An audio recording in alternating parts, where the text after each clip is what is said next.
I'm physically and emotionally exhausted from childcare, and this is when I need your support the most. I desperately tried to stop Damien.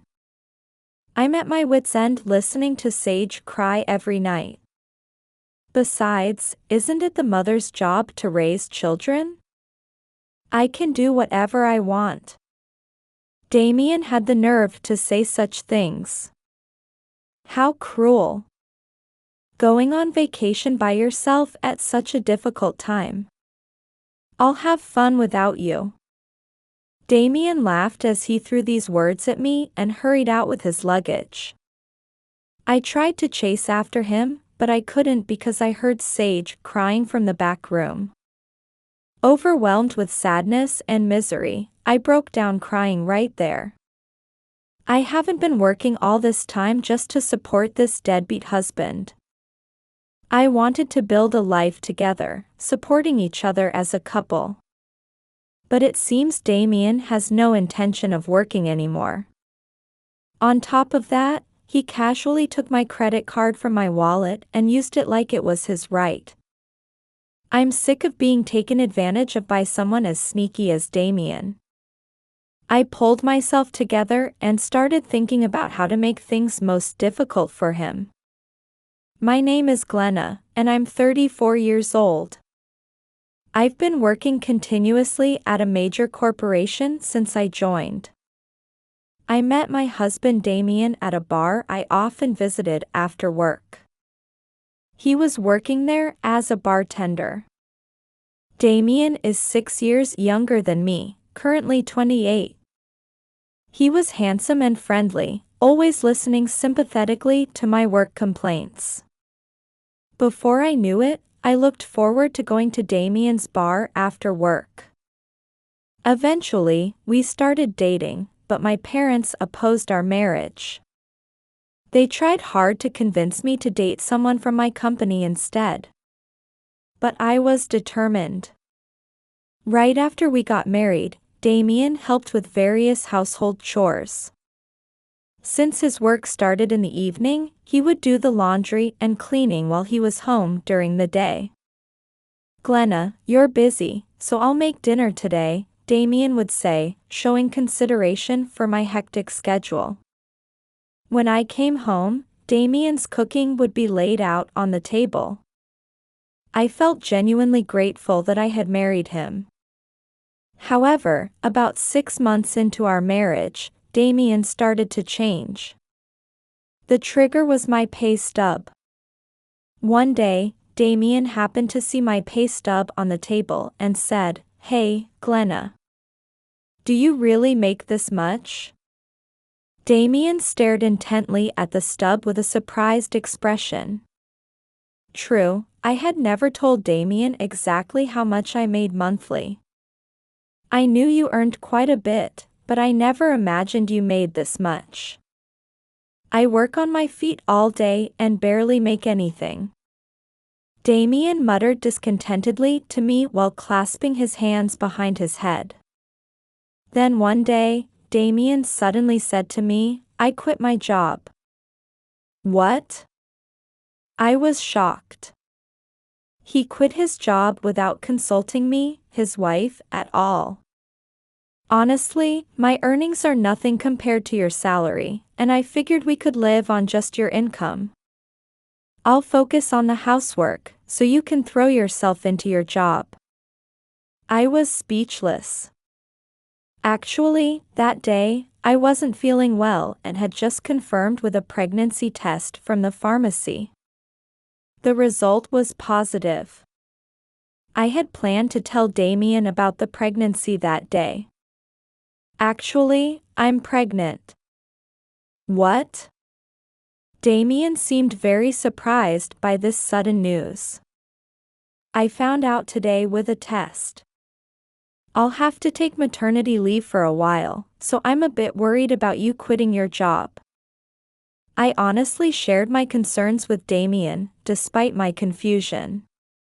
He immediately replied, "But your company pays maternity benefits, right?" Well, yes. My mind was in chaos.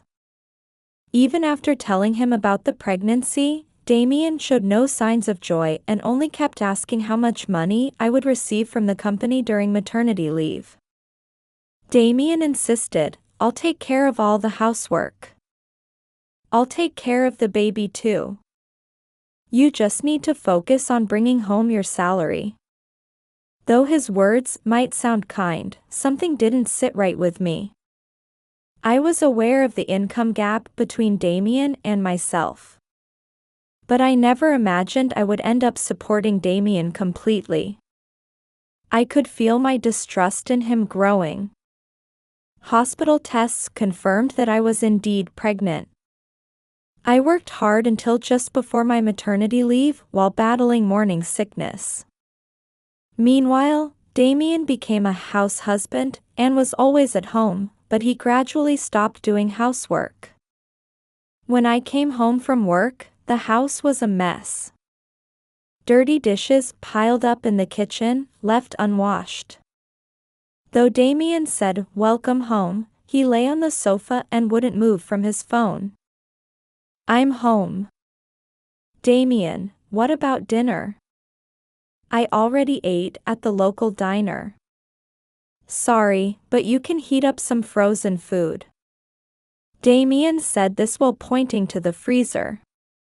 Exhausted from work and hungry, I didn't even have the energy to argue with him, so I just heated up frozen food as suggested that day. Time passed, and eventually I entered my maternity leave period. Once I was home all the time, Damien did even less. When I asked him to do more housework, he would say, "You're home now too, so it's weird if I'm the only one doing housework," and storm out angrily. While our marriage continued to deteriorate this way, fortunately, the baby in my belly grew steadily. Eventually, I reached full term and gave birth to a healthy baby girl, whom we named Sage. After the birth, my mother came to our house to help out. I have an older sister named Natalie. Natalie is already married and lives in an apartment with her husband Kane. They don't have children, and Natalie is a housewife. One day, Natalie came to visit our house alone. "Congratulations on the baby, Glenna." Natalie brought a gift to celebrate my baby's birth. "Oh, she's so cute." Natalie happily held and gazed at Sage. Damien watched Natalie with a smirk. I felt uncomfortable. Compared to plain, work-focused me, Natalie was a striking beauty with the charm to captivate men. Every time Natalie came to our house, Damien would act lovesick and hover around her. "It's hot today." "My throat is so dry," Natalie said, and Damien rushed to the refrigerator, poured juice in a glass, and brought it to her. "Here, have some juice." "My, Damien, you're so thoughtful. I wish my husband was this considerate." Saying this, Natalie drank the juice in one go. Damien stood there with a shy smile, not leaving Natalie's side. After Sage was born, Natalie started coming to our house frequently. Each time, Damien would happily chat with her. Yet he completely ignored me, exhausted from taking care of Sage. A few months after Sage was born, her night crying had gotten worse lately. I was unsteady from lack of sleep. Damien grew increasingly irritated with Sage, who wouldn't stop crying. Shut up. I'm going crazy staying in this house all the time." I felt angry at Damien, who would yell such things. "If you hate being at home so much, why don't you go work? Lately you barely do any housework, and you don't help with Sage at all." Then Damien glared at me and shot back, "We can live fine on your maternity benefits, so why should I bother working?" I realized it then. Damien had no intention of working anymore. He had completely become a parasite. With Sage, we're going to need more and more money going forward. It's unacceptable for a father to just lounge around without working or helping with housework. I yelled angrily at Damien. Then Damien silently headed for the entrance. Wait, Damien, where are you going? To Natalie's place, Damien muttered while putting on his shoes. What? I was shocked. Why would he go to Natalie's place after fighting with me? That night, Damien emailed me saying I'm staying at Natalie's place tonight. When I called Natalie, she laughed and said, "Don't worry about it. All couples fight sometimes." Then the next day, Damien came back. When I approached him to talk things out, Damien was busily packing something. Damien, what are you doing? What do you mean? Preparing for a trip. What, a trip? I was so surprised I didn't know where to start with my questions. I've been mentally ill from stress lately, right? When I told Natalie about it, she suggested we all go on a trip to cheer up. But, where are you going?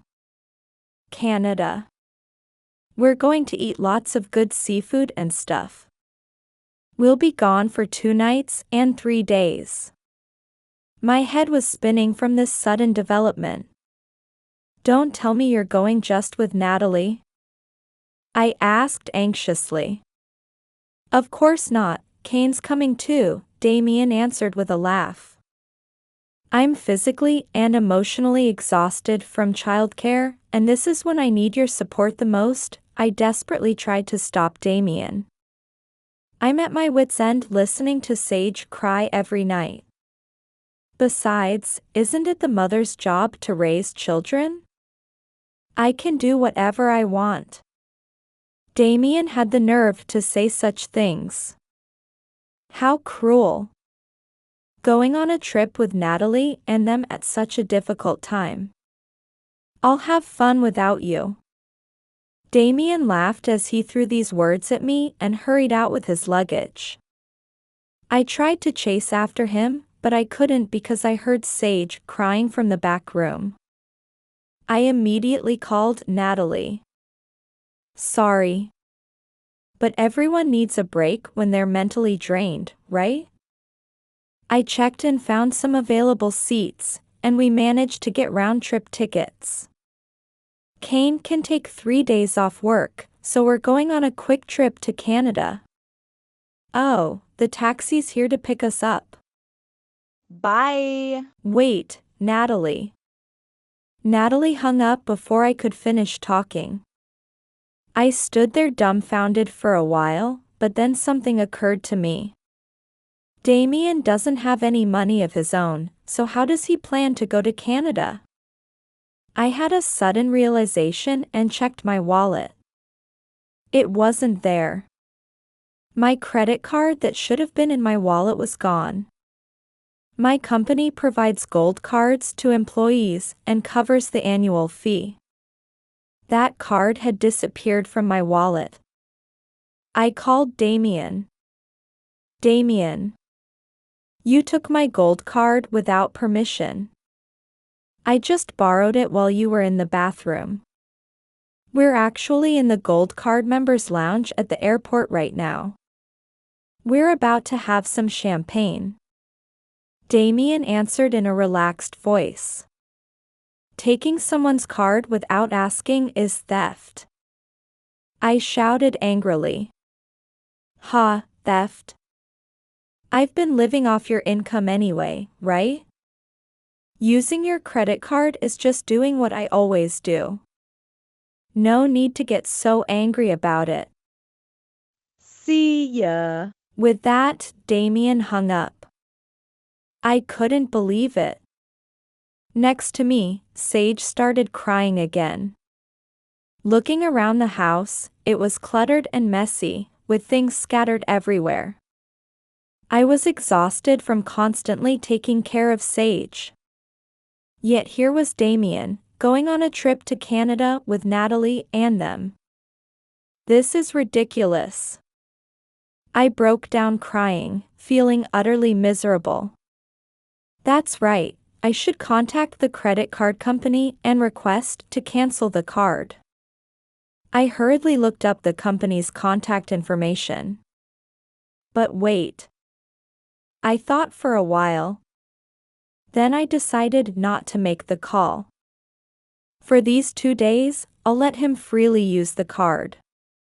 Then, I'll request to cancel it at the moment when it will trouble Damien the most. On the 3rd day after they went to Canada, I explained the situation to the credit card company and had them block all card payments. Immediately, Damien called me. It seemed they had arrived at the airport early after checking out of their hotel. We were in the Gold Card Members Lounge at the Canadian airport, but security suddenly approached us and kicked us out. What's going on? Damien called in a panic. Well, you're not a Gold Card member to begin with, so it's natural that inappropriate people would be kicked out, isn't it? I answered calmly. Glenna, don't tell me you made the card unusable? Damien asked nervously. Yes, that's right, I answered briefly. You're kidding. Wait a minute. I'm being taken to some kind of interrogation room at the airport. They're grabbing my arm and escorting me. Damien was kind enough to give me a play-by-play report. Well, when someone who's not the cardholder uses it fraudulently, of course they'll be stopped, I replied. Hey, this isn't funny. At this rate, I won't be able to return to Japan. Damien seemed to be having all his belongings checked and inspected. I couldn't stop chuckling. According to Damien, Natalie and Kane were also being questioned in separate rooms. Apparently, Damien had paid for all of Natalie and Kane's travel expenses with my credit card. I was surprised to hear this. I couldn't believe he had paid for their expenses with my card too. Soon, Natalie called me. Hey, Glenna, thanks to you, we're being detained at the Canadian airport. Natalie accused me. Natalie, I had no idea. I didn't know he was using my credit card to cover your travel expenses too. Well, Damien came to us for help because he was at his limit, so Kane and I had no choice but to accompany him on this Canada trip. We just went along to help cheer him up, so isn't it natural for his wife to pay for the expenses? I was dumbfounded. Natalie was completely shameless. She had apparently let Damien pay for all their shopping and food expenses with my card too. Glenna, make the card usable right now. No. When I refused, Natalie raised her voice in anger. What's your problem? You're just a plain woman who's only good at working, and you had the nerve to have a baby before me. Stop being difficult and make the card usable right now. You must have plenty of savings anyway. Natalie said such shocking, horrible things to me. But this must be her true feelings. Because Natalie was prettier and always pampered by others, she had always looked down on plain old me. It seems she wasn't really happy that I had a baby before her. The voice on the phone suddenly changed to Kane. Hello, Glenna? This is Kane. I'm truly sorry about all this. Natalie lied to me. She told me, Glenna is begging us to go on a trip with Damien to help relieve his stress, and she'll cover all the costs. I was shocked. I couldn't believe Natalie would tell Kane such an outrageous lie. I'm going to buy my own airline ticket and return alone, Kane stated firmly. I could hear a panicked Natalie making a fuss in the background. What do you mean you're going back alone, Kane? Exactly what I said. I have my own credit card and cash, so I'll buy a ticket and go back. Wait. Why are you going back alone? Buy tickets for me and Damien too. Otherwise, we can't get back. Natalie angrily said to Kane. Damien seemed to join in, as I could hear his loud voice. Yes, Kane, please. Please buy our tickets too. Damien was shouting his plea to Kane. No, I refuse. I was surprised to hear Kane's words. Sure, I hated Damien and Natalie for using my credit card without permission. But I couldn't understand why Kane would treat them so coldly. Then Kane said to me, Glenna, please stay calm and listen. Damien and Natalie are having an affair. What? I was completely shocked by Kane's sudden revelation.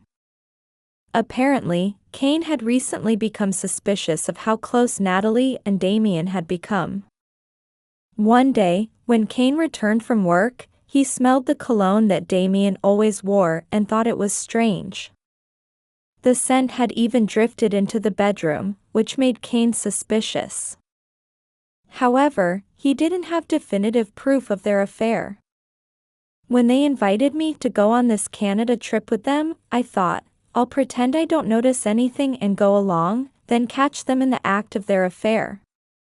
Like Kane, I had been troubled by how close Damien and Natalie were. Though I had my doubts about Damien, I never thought he would actually have an affair. As for Natalie, I thought she wouldn't get romantically involved with her sister's husband. Even if Damien made advances, I thought Natalie would reject him. I had somehow trusted her. But that trust was completely betrayed. On the first night of the trip, around 3 a.m., Natalie got up from bed, left the room, and went into Damien's room right across the hall. I saw it with my own eyes, Kane said. I was shocked by his words. Natalie, I deliberately pretended to be sound asleep, but the moment the door closed, I ran to it and looked through the peephole into the hallway. That's when I saw you entering Damien's room. Damien welcomed you in with his arm around your shoulder, Kane said, his voice tinged with anger. No, that's not, but Kane, you were snoring and fast asleep. Natalie frantically said to Kane. I was acting. I figured if I pretended to be sound asleep snoring, you would sneak out of the room and eventually go to Damien. My prediction was spot on. Natalie was making excuses next to Kane. Damien came to our place so often, and each time Natalie would welcome him with heavy makeup, looking so happy. Did you think I wouldn't notice such behavior? Don't underestimate me. Kane exploded in anger. Both Natalie and Damien seemed to fall silent in front of the furious Kane. About an hour later, you came back to the room and casually went to sleep next to me. It's absolutely ridiculous. Having an affair with your brother-in-law. On the second night, you snuck out of the room and came back 2 hours later. Did you think you got away with it because you weren't caught on the first day? What, Kane, you were awake then too? Natalie's voice was trembling. Yes, I was awake. Though I was pretending to be sound asleep. Going on a trip with your husband and having an affair with your brother-in-law, what kind of person does that? Damien, I won't forgive you either. Kane, well, how should I say this, Damien mumbled something but couldn't deny it. Kane said to me, I'm going to buy my own ticket and go back. I plan to leave these two here. Is that okay with you, Glenna? Of course. Please do that. Damien, Natalie, you two can live happily together in Canada. Don't ever come back here. When I said this laughing, Damien begged loudly, please, Glenna. Just send us money for the airline tickets, please. Damien, since you used to be a bartender, why don't you try getting hired at an airport bar? Natalie's good at flirting with men, so she can work as a hostess out front, I answered with a laugh. And so, Kane returned safely by himself. Kane and I made an agreement to execute a certain plan. Both Kane and I proceeded with what needed to be done, working around our jobs. Eventually, both Damien and Natalie begged their parents for help with airline tickets and somehow managed to return a few days later. Damien called me from the airport after returning to his apartment. Glenna, what's going on? I came home but I can't get in because the key doesn't work. And there's a vacancy sign on the door. Damien seemed to be in a panic and said this to me frantically. Oh, I canceled the lease on that apartment, I replied. What? Damien seemed frozen in shock. That apartment was leased in my name. I can do whatever I want with it, I responded matter-of-factly. What about my belongings? I disposed of everything. After all, you didn't have anything worth much, nothing the second-hand dealers would even buy. What are you talking about? You're kidding, right? Damien's voice was shaking. You have the minimal belongings you took to Canada, right? That should be enough. You can sleep rough anywhere. Sleep rough. Glenna, where are you now? I'm not telling you. I've moved and am living peacefully with Sage in a new apartment, I said with a laugh. I'll return your credit card. Please, meet with me. Damien kept begging to meet. That card has long been cancelled. There's no point in getting it back, I answered coldly. I deliberately let you use the card freely until partway through so that I could saddle you with debt after the divorce, I explained. Divorce? Debt? Yes. Taking your wife's card without permission and using large amounts of money unauthorized, the court should grant a divorce quickly with that evidence. Damien stammered nervously, wait, I don't want a divorce. I have no house and no money, how am I supposed to live? Well, that's not my problem. I've decided to work hard and raise Sage by myself from now on. Hey, Glenna, listen, I was wrong, I'm sorry. I don't want a divorce. I hung up the phone, ignoring Damien's desperate pleas. Meanwhile, Natalie also seemed to be in a panic after losing her home. Kane, where are you? I can't get into the apartment, where am I supposed to sleep tonight? Please, help me. Natalie apparently tried to cling to Kane. I sold that apartment. I'm divorcing you. From now on, all communication will be through my lawyer. Don't contact me directly anymore. Goodbye. Wait. Please, Kane. The thing with Damien, he forced himself on me and I had no choice but to go along with it. You're the only one I love. Oh really? For someone who was so forced, you looked pretty happy going into his room. Throughout the trip, you were constantly talking with Damien. Do you have any idea how miserable that made me feel? I don't even want to speak to someone as despicable as you. After that, Natalie was blocked by Kane and had no way to contact him. And so, Damien and Natalie, who had finally returned from Canada, ended up wandering the streets with their travel bags, with no home to return to. Later, I divorced Damien through a lawyer's mediation.